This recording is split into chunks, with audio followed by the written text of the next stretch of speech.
ওম শান্তি। এর আগের পর্বে আমরা সৃষ্টির চক্র সম্পর্কে জেনেছি।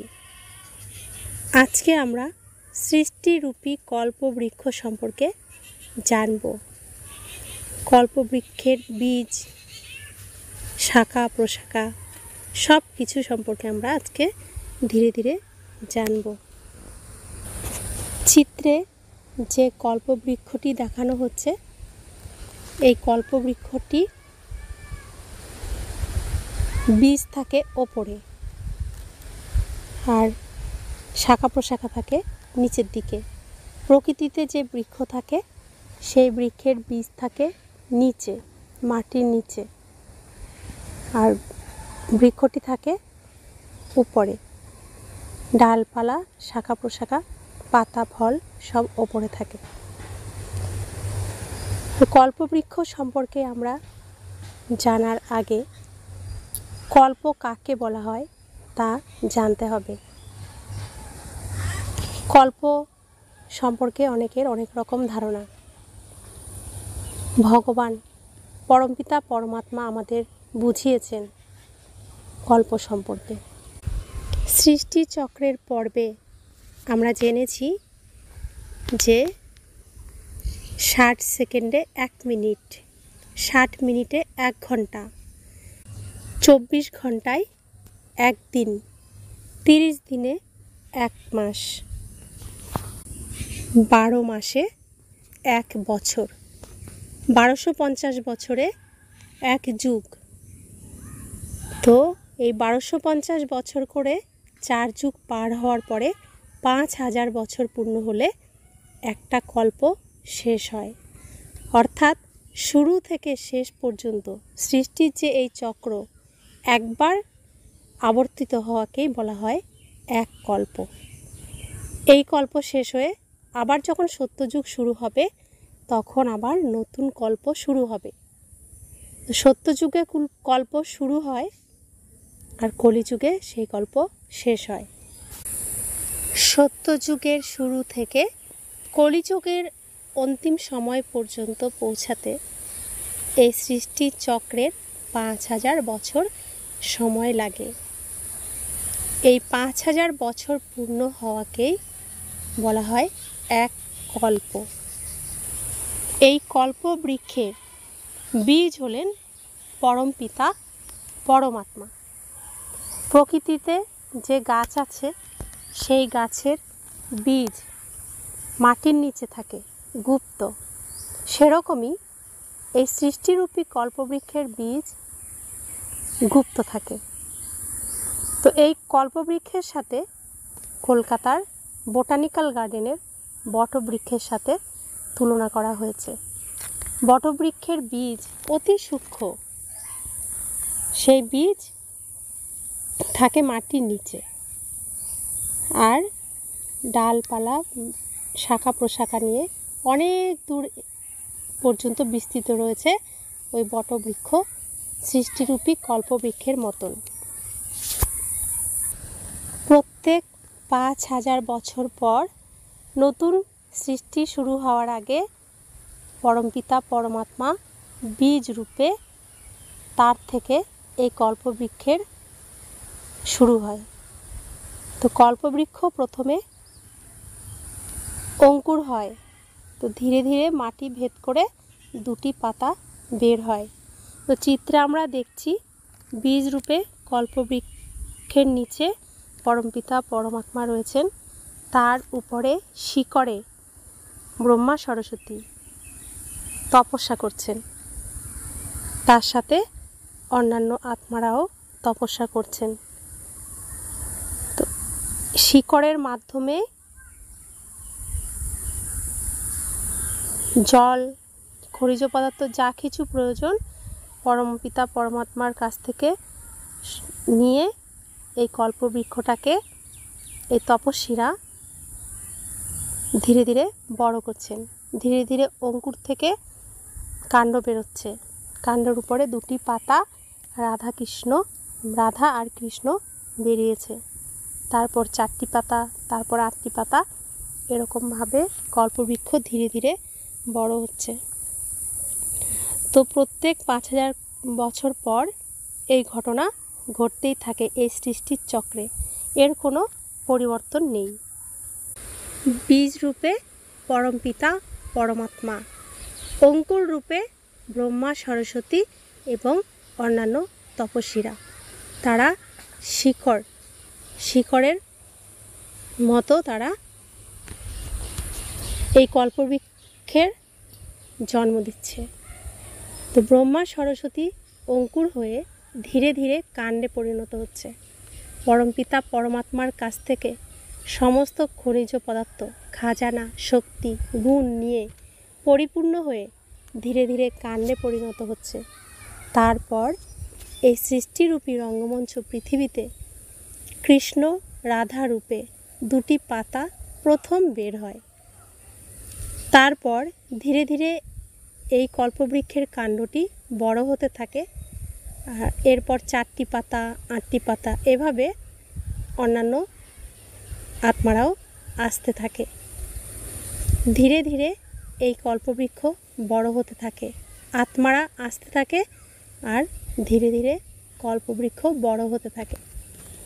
তো যারা এই শিকড়ে রয়েছে সেখান থেকে যে যখনই পরিপূর্ণ হয়ে যাচ্ছে, সে পাতা রূপে এই সৃষ্টির রঙ্গমঞ্চে আসতে থাকছে। তো এইভাবে ধীরে ধীরে কল্পবৃক্ষ বড় হতে থাকে। তো প্রথমে কল্পবৃক্ষ যখন এই সৃষ্টিরূপী রঙ্গমঞ্চে প্রথম কাণ্ডটি বের হয়, তখন পরমাত্মার কাছ থেকে আসে সমস্ত শক্তি, গুণ পরিপূর্ণ অবস্থায় আসে, পরমাত্মার সমান গুণ নিয়ে আসে। তো এর জন্য এই কল্পবৃক্ষের কাণ্ডটি শুরুতে অনেক পুরো, অনেক মোটা। তো এই সময় যে আত্মারা আসে প্রত্যেকে সর্বগুণ সম্পন্ন, 16 কলা সম্পন্ন, মর্যাদা পুরুষোত্তম, অহিংসা পরম ধর্ম। তো প্রত্যেক আত্মার মধ্যেই এই গুণ থাকে। তো এই সময় এটাকে বলা হয় সোনার যুগ, স্বর্ণযুগ। এখানে ফার্স্ট ক্লাস সব কিছু থাকে। তো শ্রীকৃষ্ণ রাধা প্রথমে ছোটোবেলায় শ্রীকৃষ্ণ রাধা রূপে থাকে। স্বয়ম্বরের পর তাদের রাজত্ব উপহার হিসেবে পরমাত্মা দেন, লক্ষ্মীনারায়ণের চেয়ারে সিংহাসনে তাদের বসান এবং তারা সুখে শান্তিতে রাজত্ব করতে থাকেন, সংসার করতে থাকেন। তো এখানেও যত দিন যাচ্ছে কল্পবৃক্ষ বড় হচ্ছে, তো বৃক্ষের আকৃতি অনেক সরু হয়ে যাচ্ছে।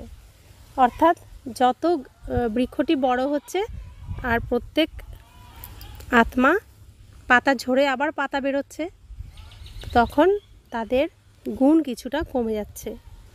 তো এইভাবে 1250 বছর পূর্ণ হয়ে রামচন্দ্রের যুগ শুরু হয়। এখান থেকে ত্রেতা যুগ শুরু হয়।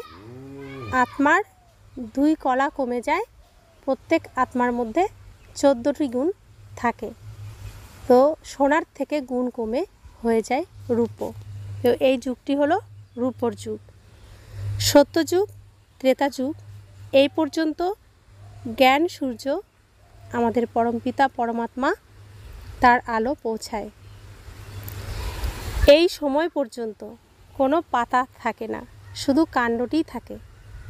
এখানে একটি পরিবার থাকে, একটি দেশ থাকে, একটি ধর্ম থাকে, একটি জাতি থাকে, একটি কুল থাকে, একটি ভাষা থাকে। তাই এখানে সুখ আর সুখ আর সুখ, এখানে কোনো দুঃখ থাকে না। প্রত্যেকের সমস্ত মনের ইচ্ছা এখানে পূরণ হয়। কোনো অপ্রাপ্ত বস্তু এখানে থাকে না, সমস্ত কিছু দিয়ে এখানে পরিপূর্ণতা থাকে। তারপর 1250 তো 2500 বছর, 2500 বছর পার হওয়ার পর শুরু হয় দ্বিতীয় পর্ব, দ্বাপর যুগ। তো এখানে সময় অর্ধেক পেরিয়ে গেছে, তো আত্মার মধ্যে গুণও অর্ধেক কমে গেছে। এখানে প্রত্যেক আত্মার গুণ থাকে 8টি। তো এখানে প্রথমে সনাতন ধর্ম, যারা সত্যযুগ ত্রেতা যুগে দেবী দেবতা ধর্মে ছিল, সনাতন ধর্মে ছিল, দেবী দেবতা রূপে ছিল, তারা মানুষ রূপে জন্মগ্রহণ করলো। তাদের দেবত্ব গুণ আর থাকলো না, তারা হয়ে গেল বৈশ্য। তো এখান থেকে এই গাছের ডালপালা শাখা প্রশাখা শুরু হলো। প্রথমে আসলো ইব্রাহিম, 2500 বছর পর ইব্রাহিম আসলো। তো তার একটা শাখা, একটা ডাল বেরিয়ে গেল। তারপর তিনি ইসলাম ধর্ম স্থাপন করলেন এবং ইসলাম বংশ, তার শাখা প্রশাখা ফল পাতা সব বেরিয়ে গেল।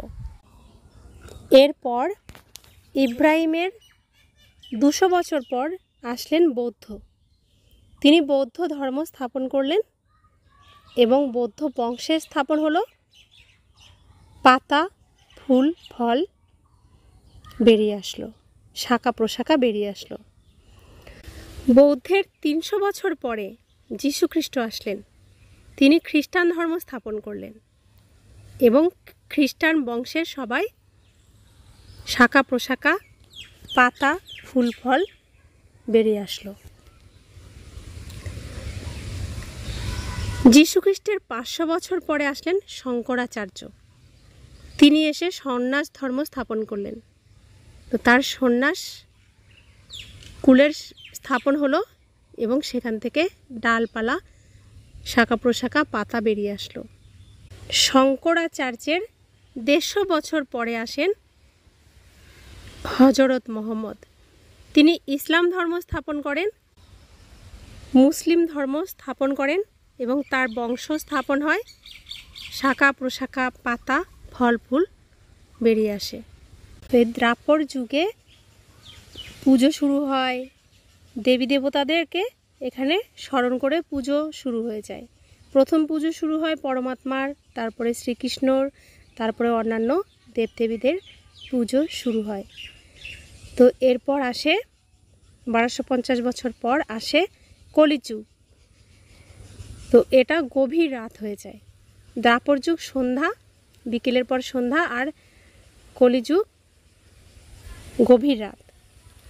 এই সময় আসেন হযরত মুহাম্মদের 950 বছর পর আসেন গুরু নানক।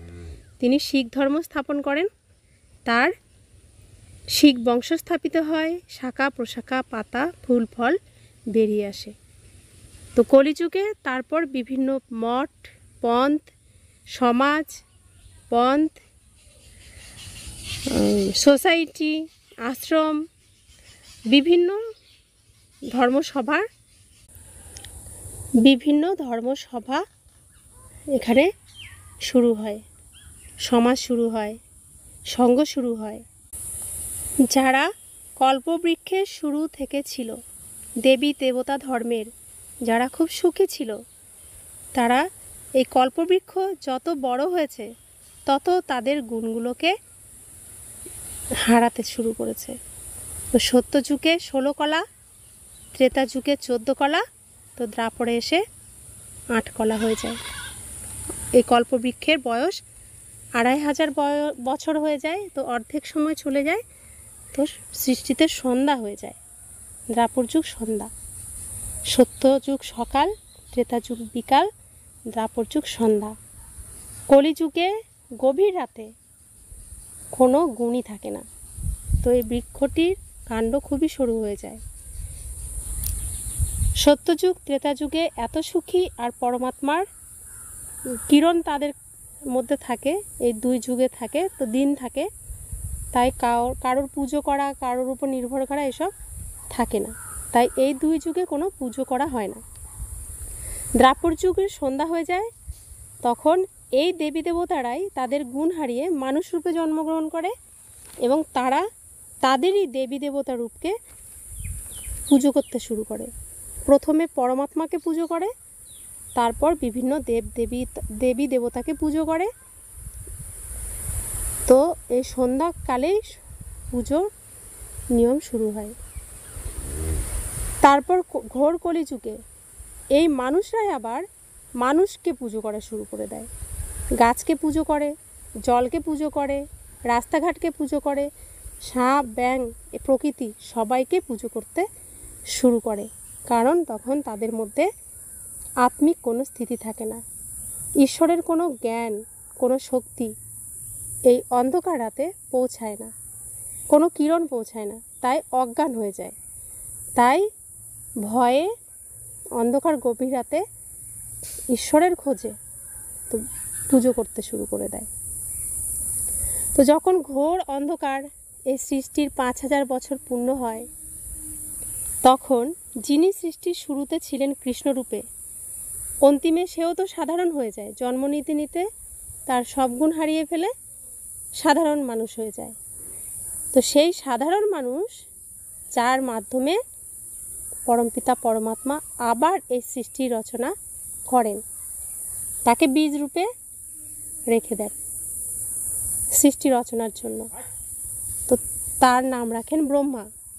তো এই চক্র আবার ঘুরে সেই ব্রহ্মা শিকড়ে চলে আসে এবং আবার নতুন করে এই সৃষ্টির চক্র আবর্তিত হতে থাকে।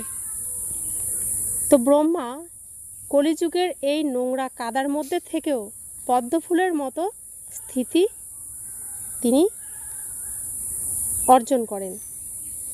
শুরুতে যে শ্রীকৃষ্ণ 16 কলা সম্পন্ন ছিলেন, অন্তিমে সেই শ্রীকৃষ্ণ সমস্ত গুণ হারিয়ে সাধারণ হয়ে যাওয়ার পর সেই সাধারণ শরীরে পরমপিতা পরমাত্মা প্রবেশ করেন, তাকে এই নোংরা থেকে তুলে নেন, তার মধ্যে পরমাত্মার সমস্ত শক্তি ভরে দেন, তার স্মৃতি ফিরিয়ে দেন, তার নাম রাখেন ব্রহ্মা। তার মাধ্যমে নতুন সৃষ্টি স্থাপনা কার্য শুরু করেন। সে ব্রহ্মা শ্রীকৃষ্ণ রূপে জন্মগ্রহণ করার জন্য তাকে সমস্ত শিক্ষা প্রদান করেন। সত্যযুগে শ্রীকৃষ্ণ রূপে জন্মগ্রহণ করেন, যাকে বৈকুণ্ঠ বলা হয়, আর কলিযুগ নরক। কলিযুগে সেই শ্রীকৃষ্ণ সাধারণ হয়ে জন্মগ্রহণ করেন। তো কলিযুগের অন্তিমে পরমপিতা পরমাত্মা এই সাধারণ তনে প্রবেশ করে, সাধারণ শরীরে প্রবেশ করে তাকে তার সমস্ত স্মৃতি ফিরিয়ে দেন এবং কলিযুগের কাদা থেকে, নোংরার থেকে তুলে তাকে পদ্ম ফুলের স্থিতিতে স্থিত করান এবং সত্যযুগের স্থাপনা কার্য চালান। তো কলিযুগের নরকে বিদেশিরা বোমা মিসাইলের দ্বারা যুদ্ধ করছে। তো দুই দিক থেকে বিদেশিরা নিজেদের মধ্যে লড়াই করছে, আর শ্রীকৃষ্ণ মাঝখান থেকে স্বর্গের মাখন, স্বর্গরূপী মাখন প্রাপ্ত করছে। তো এই কলিযুগের বিনাশ এভাবেই হবে। বিজ্ঞান গর্বিত যাদব সেনা আমেরিকা ও ইউরোপবাসী লড়াই করবে, তাদের লড়াইয়ের দ্বারা বিনাশ হবে এবং গৃহযুদ্ধ দ্বারা মহাবিনাশ হবে। পরমপিতা পরমাত্মার থেকে বিপরীত বুদ্ধি কৌরব ভারতবাসীদের লড়াই। তো এর মাঝখানে শ্রীকৃষ্ণ এবং শ্রীকৃষ্ণর সাথীরা প্রজাপিতা ব্রহ্মাকুমারী ঈশ্বরীয় বিশ্ববিদ্যালয়ের মাধ্যমে ভগবানের কাছে পড়াশোনা করে বৈকুণ্ঠে পৌঁছে যাবে, নতুন সৃষ্টি রচনার কার্য করে যাবে এবং নতুন যুগ, সুখের যুগ, শান্তির যুগ আবার এই সৃষ্টিতে আসবে। তো এখানে এই চিত্রে কল্পবৃক্ষকে দেখানো হয়েছে, যেখানে পরমপিতা পরমাত্মার কাছে ব্রহ্মা সরস্বতী পড়াশোনা করেছেন। তো আমরা যে মালা জপ করি, সেই মালার বীজ রূপে থাকেন পরমপিতা পরমাত্মা, আর তারপরে থাকেন ব্রহ্মা সরস্বতী। তো সেই মালা গাঁথা হচ্ছে, সেই মালার 108 দানা। তো প্রথমে সর্বগুণ সম্পন্ন যিনি সেই তাকে প্রথম দানা করা হলো। আবার শেষে যে সর্বগুণ সম্পন্ন তাকেও মালায় গাঁথা হলো। তারপরে দুটো সুতোকে এক জায়গায় এসে জুড়ে দেওয়া হলো। তাহলে যে শেষে সেও প্রথমেই চলে আসলো। তো অনেকে বলে যে আমরা তো শেষে এসেছি, আর যারা প্রথমে ছিল অনেক বছর ধরে এই জ্ঞান প্রাপ্ত করেছে তারাই তো তাহলে যেতে পারবে 108-এর মালার দানায়। আমরা তো লাস্টে এসেছি, আমরা কিভাবে যাব? তো পরমপিতা পরমাত্মা তিনি বলেন, শিব বাবা বলেন, লাস্ট সো ফার্স্ট। যে লাস্টের দানা হবে সেই মালা জুড়ে দিলে সেই লাস্টের দানাই তো ফার্স্টে চলে আসবে। প্রজাপিতা ব্রহ্মাকুমারী ঈশ্বরীয় বিশ্ববিদ্যালয়ে মায়েদের সংখ্যাই বেশি। তো পরমপিতা পরমাত্মা এই পৃথিবীতে আসেনি মায়েদের উদ্ধার করতে। দ্বাপর যুগ থেকে যে মায়েরা রাবণের দাসী হয়ে গেছিল তাদেরকে রাবণের কারাগার থেকে মুক্ত করার জন্যই আসেন। এসে মায়েদের বলেন, তোমরাই স্বর্গের দ্বার খুলবে, বন্দে মাতরম, তোমাদেরই বন্দনা হবে। তো মালার দানায় মায়েরাই স্থান পাবে। আর এদিকে কল্পবৃক্ষ, যে কল্পবৃক্ষের নিচে বসে ব্রহ্মা সরস্বতী এবং তার সাথীরা তপস্যা করছেন। তো এই কল্পবৃক্ষের নিচে বসে যা আমরা মনে মনে ভাবব, সেই ভাবনার থেকেই, সেই যে সংকল্পই আমরা করব, সেই সংকল্প থেকেই আমাদের এই 4 যুগ পার হবে, কাটবে। আমরা এখন এই কল্পবৃক্ষের নিচে বসে যা বলবো, যা মনে মনে ভাববো, তাই আমাদের সঙ্গে ঘটবে এই 4 যুগে। তাই বাবা বলেন, শুভ বলো, শুভ ভাবো, শুভ করো। Hear no evil, talk no evil, see no evil, do no evil, think no evil. মন্দ কিছু বলো না, মন্দ কিছু শুনো না, মন্দ কিছু দেখো না, মন্দ কিছু করো না, মন্দ কিছু ভেবো না। আমরা এখন কল্পবৃক্ষের নিচে বসে আছি। এখন আমরা যা সংকল্প করব, যা ভাববো, তার দ্বারাই আমাদের ভবিষ্যৎ তৈরি হচ্ছে। তাই সবসময় শুভ ভাববো, শুভ ভাবলেই শুভ হবে, 4 যুগ শ্রেষ্ঠ আর সুন্দর হবে। আমরা আজকে এই কল্পবৃক্ষ সম্পর্কে জানলাম। আর কল্পবৃক্ষের নিচে আমরা বসে আছি।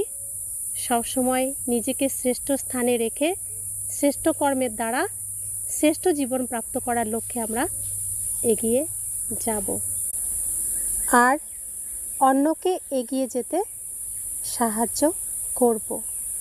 পরমপিতা পরমাত্মার এই যে নতুন সৃষ্টি রচনার কার্য, মহান কার্য, শ্রেষ্ঠ কার্য, এই কার্যে আমি আত্মা সর্বশ্রেষ্ঠ কার্য এবং পরমপিতা পরমাত্মার সহযোগী হয়ে এই সৃষ্টি স্থাপনায় শ্রেষ্ঠ কর্মের দ্বারা শ্রেষ্ঠ ভাগ্য প্রাপ্ত করব। ওম শান্তি।